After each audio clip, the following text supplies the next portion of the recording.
Hello, friends. Welcome to the Friends and Fiction Behind the Book with 4 New York Times bestselling authors and endless stories. I am Patti Callahan Henry. And I'm Mary Kay Andrews. And on behalf of Kristin Harmel and Woodson Harvey, we are so excited to welcome you to a special episode of Friends and Fiction Behind the Book, a deep dive into the life and work of one of our favorite authors. And today we are thrilled to welcome Tamron Hall to the Friends and Fiction stage to talk about her newest novel, Watch Where They Hide. A tongue twister of a title. So I know you know her name and her face. Tamron Hall is the 2-time Emmy Award-winning talk show host and television journalist. In Watch Where You Hide, Tamron gives us an edge-of-your-seat thriller featuring journalist Joran Mannin as she delves into the case of a mother in danger and uncovers a sinister web of secrets that could lead right to the missing woman or put Jordan in the crosshairs of her abductors. This is the highly anticipated sequel to As the Wicke Watch, which became an instant crime fanatic favorite. So welcome, Tamron. We're so happy to have you. Thank you so much. It's such an honor to speak with both of you. It's an honor to have your fans and listeners and followers be a part of this conversation today.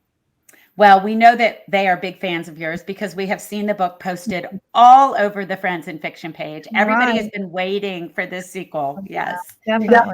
With butterflies. I'm super nervous. I walk out on stage to a live studio audience every day, but I'll have to tell you right now, this level of anxiety in a positive way is at a fever pitch. So that speaks to the credibility I know that your audience has in this space and the authenticity they lead with. So I was very nervous about the crowd reading in this book, particularly this crowd, because you know your stuff and you play no games. You play no games. So we play no games, baby. And we have the most avid, most amazing reading community on the internet for sure. But they are dying to hear about this. So we're going to dive in. Yes. So this is your second Joran Mannin novel. And we first met Jordan as an investigative reporter in As the Wicke Watch. In this newest novel, it all begins, nail-biting begins, when Marla Hancock, a stay-at-home mom, drops her child off at daycare and disappears. She recently left her verbally abusive husband in Kentucky and moved in with her sister, Shelley. By the way, I adore Shelley, who simply can't believe that her sister would ever willingly vanish. When Jordan is brought to the case, the story begins its wild ride.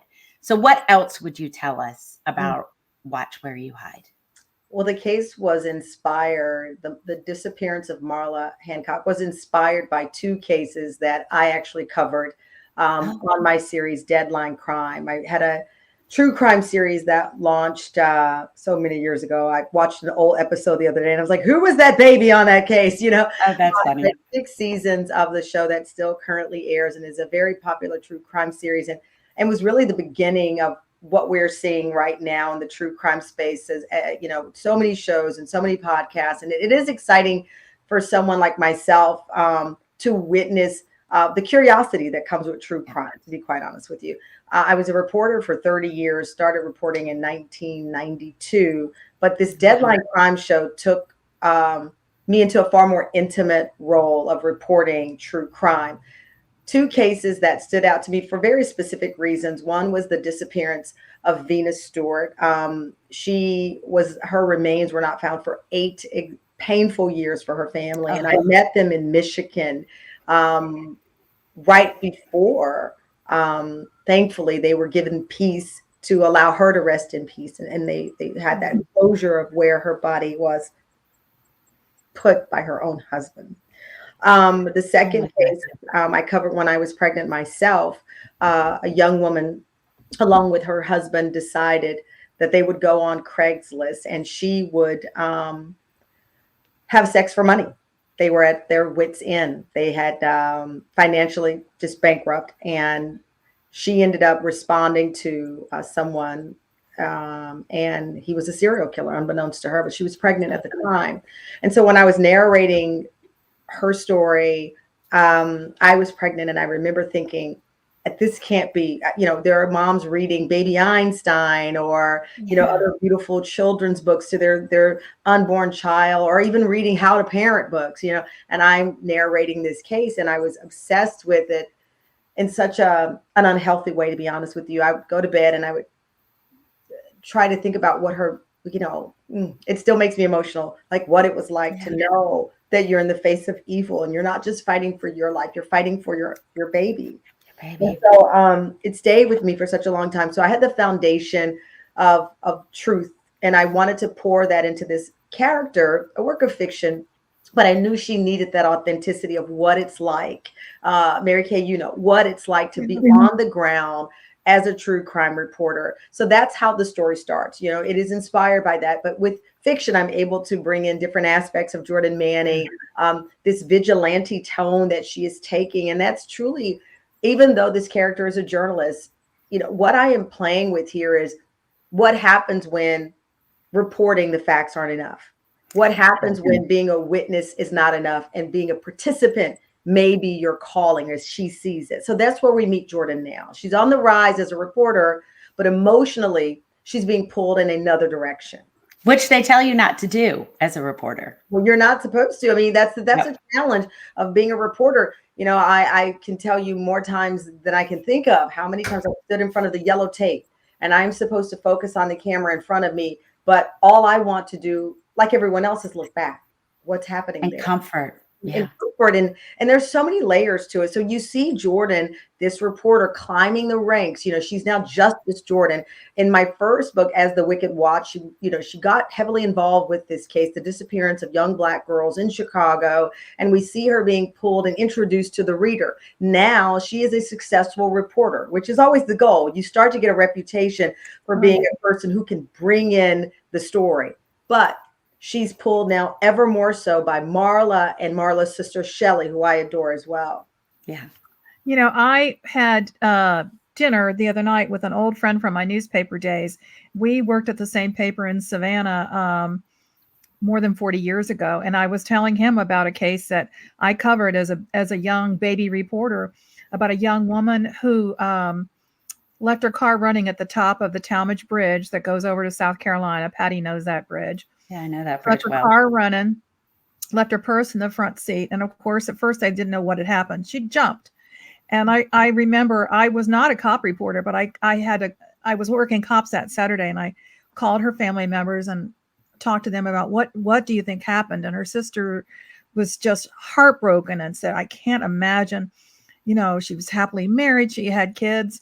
And then the next day I was off that story, but come to find out, the young woman jumped because her husband was having an affair with that sister. Wow. Oh my God. I can't believe you haven't written that, Mary Kay.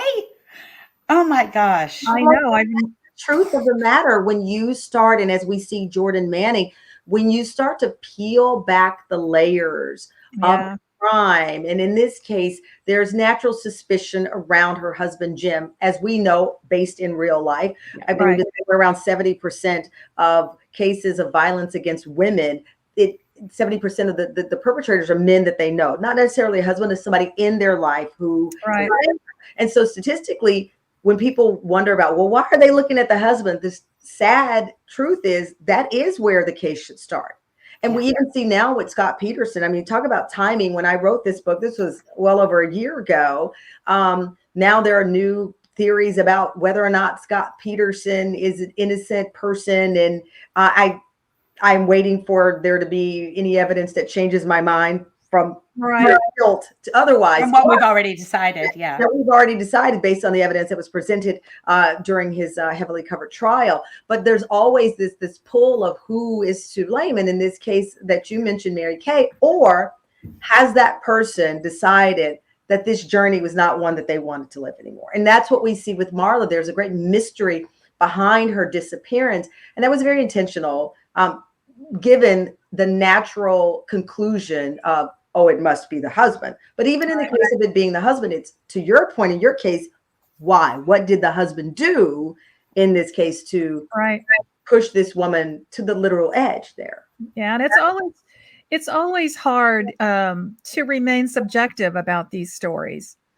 because we project, I don't know about you, but I project. I have given up. One of the things about Deadline Crime and even Joran Mannin, that it's allowed me to speak more freely in that in these cases, I am open-minded as I would, I've never been selected to be a juror because I'm a journalist. They usually shuffle us right out the door first. But if you're ever trying to get off of a jury duty, just say that you're a journalist. You're probably going to be out of there. But I say that because for me, I remember covering a case where a woman was convicted of killing a child that she had fostered. And I went into the jail and she was trying to make her case of innocence, but it was pretty clear that what she'd done or participated in. And she touched me and I said, please don't touch me. Oh. And I couldn't believe, and I tried to, Mary Kay, catch myself. And the reporter, Patty, I'm like, wait a minute, I'm not supposed to say that. But I was like, I have to be authentic to who I am in this moment. And that's when I said my years of being that neutral reporter were behind me. I've been in the face of evil. I've seen executions. I've gone and interviewed. My first book was inspired by the deaths of two young girls, both age 11. I covered in the same year of 1997. One was in Texas when I was a reporter in Texas. And then that same year I moved to Chicago and I ended up covering a similar case. And for me, that's what I wanted to pour into Joran, that silent frustration, the compassion and tears. How many times I was seen and wanted to start just burst into tears. Oh, yeah. You're not supposed to, because no one wants to turn on the evening news and see me sobbing with a mic in front of me, right? But inside, I have, my friends know I have this trigger where my ear, around the ear rip, they get really, really hot when I'm mad or really sad. It's like a flame. I feel like a cartoon character. You really? Is it like your tail? It's like my tail. And thankfully I'm brown, so you don't see it. But if I had fairer skin, you'd be like, oh, there's her tail. But around the right here, it feels like flames. And so many times, the anchor would say, we're going to go to Tamron Hall at the scene of blah, blah. And I would just feel I was blacking out. So with Joran, I'm able to give her some of that anxiety, some of the frustration, some of the sadness, some of the joy, though, of helping family members, but most of all, the compassion. To your point, I've walked into interviews and people have locked eyes with me knowing that my sister's death is an unsolved crime. Yeah. And we are members of this club that no one wants to be in. And it makes you connected. You're connected already. Yeah. You're connected. There's a level of trust. Also, when you're a credible reporter, when people associate your work with fairness. And I saw that as a reporter, and I poured it into Joran when people wonder, why does Joran get all of these cases? That's, yes, it's a work of fiction, but I experienced that firsthand as a reporter. When you establish a reputation, you establish this line of trust with the community, stories come in. And that's why in this book, Shelley, the sister of the missing woman, drives overnight and basically, I don't want to tell too much, ambushes Joran, pleading for her help. And that is based in truth. That is based in the life of a true crime reporter or crime beat reporter. Yeah. I had people day and night leaving voice messages.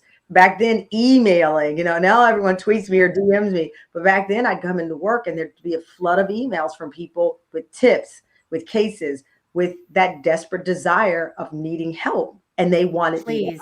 And that's what we see in Joran, that please help me behind the scenes that happens. Yeah. I was doing a book signing when I was writing Straight Mystery, and someone came to my signing and handed me a piece of paper. And oddly enough, they had a sister who'd been murdered, and it was an old cold case. And they had the mistaken idea that I was a detective. I'm like, no, I just write this stuff. But anyway, Tamron, talk to us a little bit about Joran. Alistair Burke, who we all love, said that you've given us a smart, empathetic heroine in Joran, one to root for. Tell us the story about where Joran's name came from. Well, it's so funny. I wrote the first book during the pandemic, and I'm so happy this time around I'm able to tour. So we just got back from Baltimore, sold out in an hour, Philadelphia, where I went to college, fans there. So I was so happy about this component. But the original idea for Joran and this series was truly born during that time where we were all wondering about our next chapter. So again, the irony of me creating chapters, worried about our next chapter. And I fell asleep watching ESPN, and there's Michael Jordan's documentary was on. And then suddenly I kept thinking, Michael Jordan, so what's the other side, right? So if there's a right shoe, what's the left shoe or whatever, left, right? Peyton Manning, no idea why. I just love it.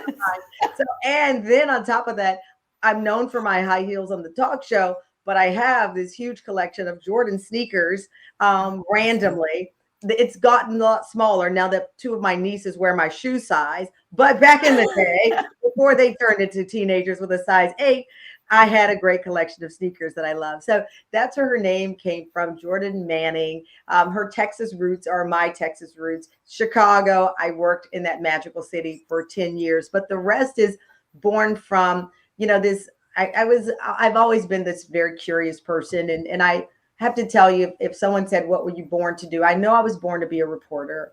Other than that, the only other job was blackjack dealer, and I've never played cards in my life. So I'd be, the house would lose on my watch. So, but I was always curious. I grew up in Luling, Texas, where a lot of older people, I grew up in a town that many would describe, I guess, poetically as one of those beautiful dying small towns where everyone moved out to find employment. So my grandfather's street was one of those last streets where the folks who were, born and raised there are all gone. They've all gone to beautiful places in heaven. And I used to sit there on the porch and interview. I mean, this woman, Mama Susie, was 90 when I was 10. So, and I'm like, wait a minute. And then she was still around when I was 20. And I was like, the math is not mathing here. Wait, she was probably in her hundreds as far as I was concerned. But I would just ask questions. I was very curious, had a very animated imagination. I went on to Catholic school and annoyed a lot of nuns with my big imagination. And I always wanted a place for that to live. I'm the one who had Nancy Drew and Agatha Christie and the Hardy Boys under my bed. And my father was like, can you remove the books and the Oreo cookies that I'd stashed under? Because that's awesome. Joy. So to create this series, when I launched, I knew I wanted it to be a series. I knew mystery in the thriller world, a very specific type of reader.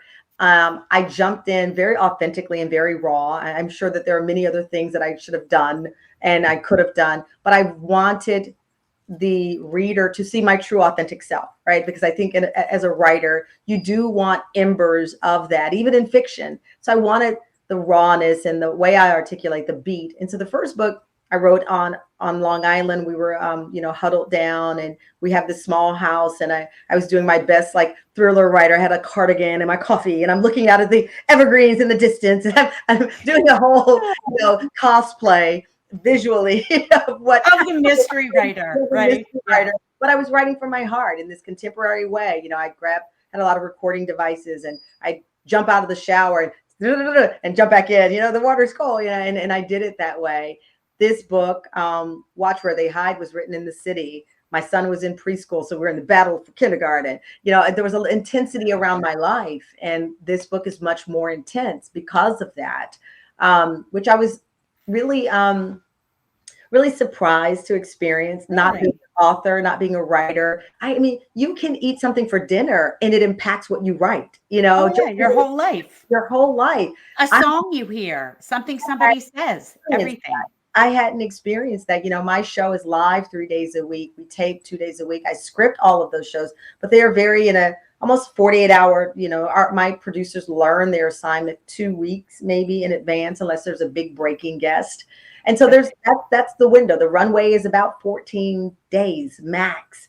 With this, a much longer runway. So think about all of the things that enter into your space that pour into the pages of the book. So this book has a beat, it has an intensity, it has a rush, it has, as I said, my ears turned red into the fire. That was throughout this process because I was so energized in a different way. So thrilling. And I love when your life finds its way onto the page, which leads me to this. I know, especially after listening to you talk, and that people think your alter ego is Jordan, which in many ways she is. Your life has worked its way into this character, and your outside life has worked its way into the story. But you're known for your hard-hitting questions, just like she is. But I feel like Shelley, the sister of the missing woman, might be saying some things you've wanted to say, the sister of an unsolved murder, or am I reading into things? No, you're not. So no, absolutely not. Okay. You're not reading. You are spot on, I should say, in that. Okay. But I didn't. It's such a difficult question to answer that I didn't realize it. So for those who don't know, my sister's death is an unsolved crime by technicality. We are aware, according to police, of the person who perpetrated the crime. My sister was found dead at her home, in the backyard of her home. And when I started to write this disappearance of Marla and where is Marla, as I said, front of mind were the two cases that I covered, but I needed a character to advocate for Marla. When you're missing, who gets to tell your story, right? The Hamilton line, who gets to tell your story? And so I started to create this character in the sister. It seemed logical to me, who knows you better than your parents, and having a sibling stick up for you, right? I was an only child for 8 years. I come from a blended family, a beautiful blended family, but I kind of ruled the roost for a long time. And I'll tell you, when I remember living on the street as a kid, and everyone had like a big group of siblings, and there was like a typical kerfuffle between kids, and I had nobody. There's like everyone else had a sibling, and I'm standing there on my own. And my nearest cousin lived like, I don't know, in a whole nother neighborhood. And that sensation and that feeling of siblings, like, and what a sibling, because your parents are expected to root for your parents. Siblings, you can have a complicated relationship with a sibling. And so that's where Shelley was born. And over time, but only in the very last pages of Watch Where They Hide did I realize Shelley's feelings, her fears, her suspicions of Jim were all from me. When my sister went missing, the first person that came to mind for me and my family was a person that she had been involved with romantically. And not just based on with Jim and Shelley, it's a feeling, right? She's got a bad feeling about him. For me, I witnessed my sister be the victim of domestic violence with my own eyes, and felt helpless and felt, frustrated, if I can be honest, saying, come back home. You don't have to. We are here to support you. You have a support system. I now advocate for families and children who are survivors of domestic violence, but I also speak up for family members who don't know what to say. And in my sister's case, we thought saying, get out of that situation. We've got you, that tough love was the remedy.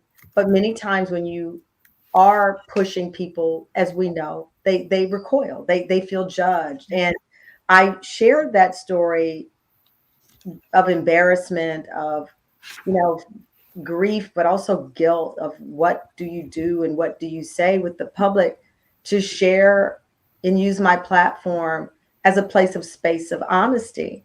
And so when I started to create this woman, this Shelley person, it really tapped into just a lot of the still to this day guilt, and also just the pain of not feeling that you're sticking up for somebody you love, right?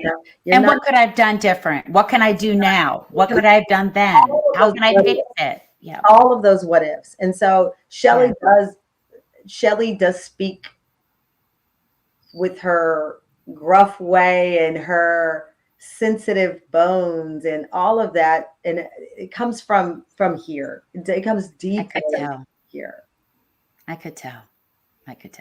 And you've started a fund, right, to honor your sister? Yes, it's the Tamron Hall Renata Fund with Safe Horizon, and that really was, to be honest with you, an opportunity to identify her as her name versus Tamron Hall's sister, who, and I remember reading something online, and it's like Tamron Hall's sister killed or something, and I said, well, she has a name, and her name is Renata, and so that was important, and they didn't mean anything. It's just when you are a well-known person, the people in your life. It's the reference point. Yeah. That's the reference point. So there was no harm meant, but I thought it was something I should do. And so for me, I've had an opportunity and still continue to have an opportunity to work with great groups like Safe Horizon or Day One. When I first told my sister's story, it was at a fundraiser for this group called Day One. They go into the public schools in New York to teach young people, both boys and girls, and those who identify as whatever they want, the proper dating habits, right? Because so often as a young person, you believe, oh my gosh, they're calling me all night long. That means they really like me, versus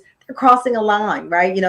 Or I woke up to, young girls telling me, he texted me all night long and I didn't answer. Well, that's not healthy, right? People need to know when to back off, that. give you time, but they don't learn those things that, crazy in love might be a great, funny thing, but it's really not, right? And having those boundaries. So Day One helped inspire me to tell my sister's story and to teach young people the proper way to back off, the proper way to show love, when to say when, right? And it's okay to really have those butterflies and those feelings, and jealousy is okay. But it's a natural emotion, but how to contain it, to deal with it and accept it. So that's what we see. So with my books, and each one, I've already started writing the third book, each although inspired by a moment in reality for me as a journalist, but also as a human. And that's what this latest installation allowed me to share. Well, now that led right into my next question. Can you tell us anything about the next Joran Mannin? Yeah, well, I am in the process. So I start with the case, right? And I go back and I look at my notes, and I also keep personal notes about how I felt. And once I realized that Deadline Crime was setting me out on such a deeply personal journey, it started out as, a series, right? And then all of a sudden I'm emotionally attached and I can't forget. And I even still keep in contact with some of the family members of those 6 seasons and checking in on them. Oh, wow. Just to say hi and how are you doing? And I keep up to date on some of the cases that have still kind of found their way back into the news cycle. This next case, one of the first stories I covered was in Missouri, and it was the death of a young college student. And in that case was where I established a rule of no crime scene pictures. I had gone to Missouri, and the team will give you a binder, and then you start to read. You read everything: the autopsy report, police reports. You read recordings. You see confessions if there are. And they didn't know it was the first season. They gave me a binder, and I started to get to pages that were laminated or like under a film, and I'm like, what is this? And then I turn and I look, and I'm like, it's a yard. And I look, and I realize that there was a body in the photo, and I was Tamron. see it. Yeah.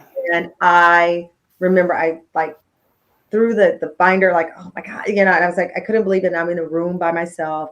I ran to the shower, and it was truly deeply traumatic. But even in that space of where I was, I snapped out of it because I thought about, wait a minute, he doesn't get to go home to his mother, his family, and then I had to think about them first. But I called the team immediately and I said, if I'm going to do this series, you can never, ever show me a crime scene video, a picture, nothing. I don't want to see the body, nothing. Yeah.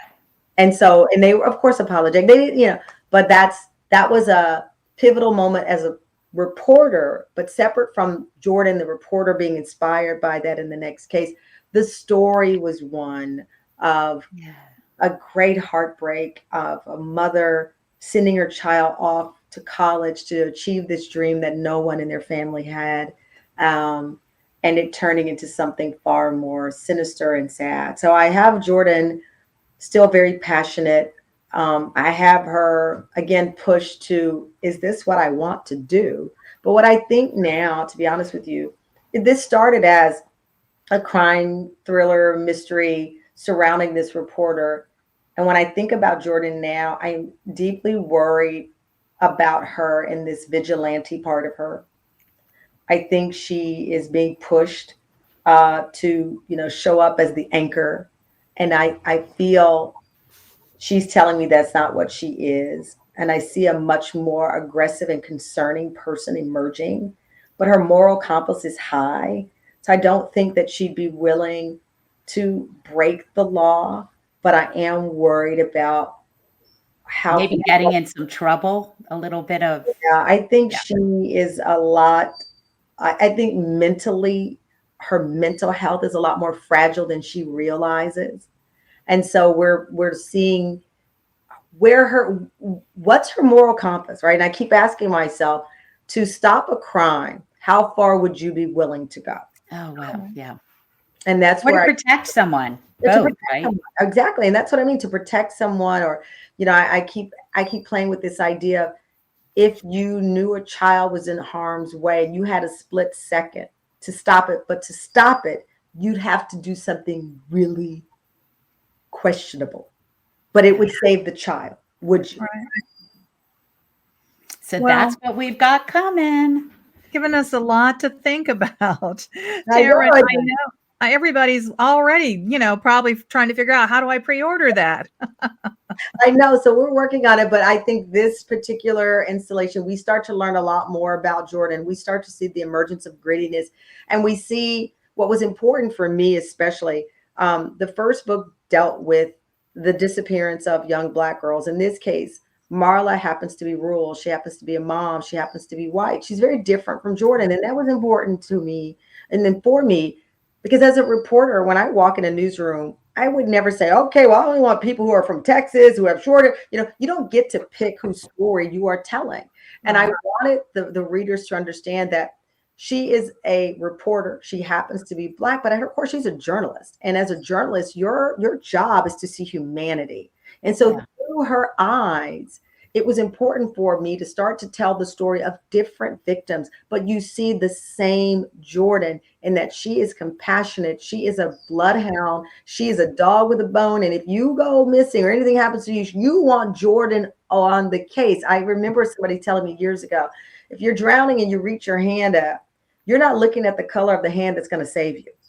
You want to be saved. And that's Jordan. Oh, I love it.